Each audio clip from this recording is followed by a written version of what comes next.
এয়া আজি হালমাৰী বজাৰলৈ আহিছিলোঁ। এয়া এনেকুৱাই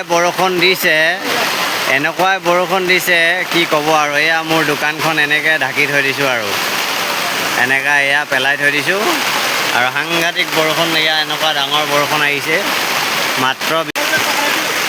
এয়া আজি হালমাৰী বজাৰ আছিলে, দৰমহা বজাৰ আহিছিলোঁ বজাৰত বহিম বুলি। এনেকুৱাই বৰষুণ আহিলে মানে দোকান খোলা নাই, এনেকৈ ঢাকি থৈ দিছোঁ। এয়া ইমান ডাঙৰ বৰষুণ, ইমান ধাৰাসাৰ বৰষুণ। 20 টকা এটা বহনি কৰি পেলাই বহি আছোঁ আৰু এয়া দোকান এনেকৈ ঢাকি থৈ দিছোঁ। গতিকে ঈশ্বৰৰ কি যে লীলা, অভাৱ কষ্ট চলি থাকোঁতাৰ মাজতে এনেকুৱা কৰে যে ভাল নালাগে এনেকৈ।